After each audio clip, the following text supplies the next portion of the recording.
results are the one thing that haven't really improved since you've been here. Has it been a slower process than you thought it might be? In many ways, no. I would say it was quicker than expected.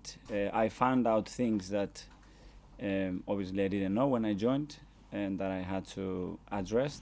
But apart from that, I think to make a fair assessment of what we've done in terms of results and the things that happened while we haven't won the games, I've got a very clear picture of why we haven't won more games, and there's many different facts to that.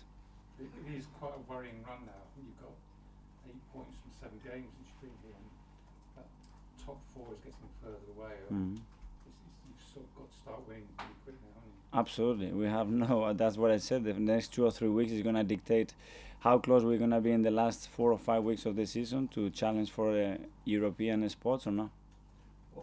What things was it that you've learned that you didn't know when you arrived at the club? Many that I have to keep for myself.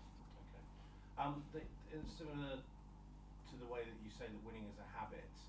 It's an entirely serious question. Have Arsenal forgotten how to win games? Because it's so few wins this season. Is it something mental that's a kind of a block that needs to be cleared? I think winning takes you to winning the next game, and the confidence related to that is huge, which in football the mental aspect is more important than anything else. So when you are doubting about yourself, your ability to win games, obviously the confidence affects. But that's, again, part of something that we need to go over and improve. And the moment that comes, I think it will generate naturally another dynamic.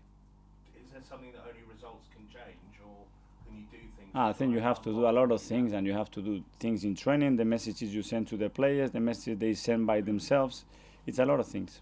Mikel, during the break, Gazzetta dello Sport ran a big piece over in Italy, looking at they called it the biggest transfer flops of the season, and Nico Pepe was one of the 4 that they included. I presume you would think that's an unfair assessment.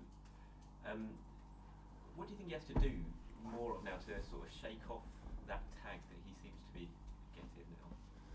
Obviously, the price that we pay for him puts in a difficult position straight away, because he's going to be compared to players of that caliber. First of all, the team has to sustain his ability and has to give him as many opportunities as possible during games for him to be able to execute his qualities. The other thing, he has his own responsibility, that's for sure, that he needs to be more consistent in his performances.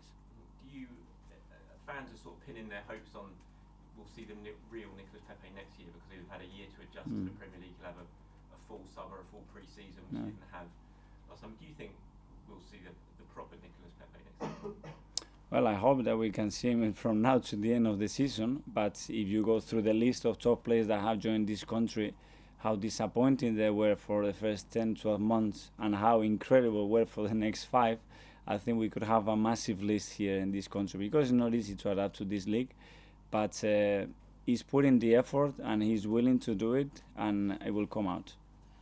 Obviously, a lot of Manchester City players like Raheem Sterling and Leroy Sané credited you with helping to develop their game. What have you been working on with Nicola that can get him to the same level as Raheem and Leroy?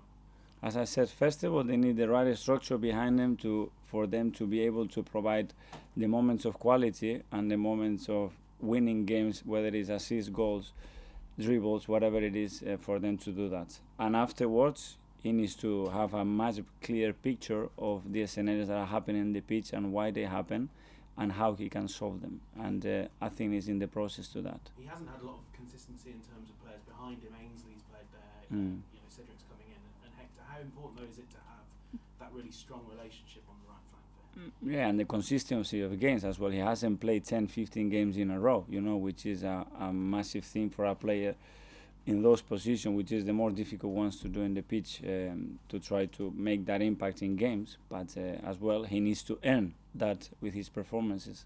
Has his confidence been affected? Because, last season he was a superstar in France. He's come over here and it hasn't worked out so far.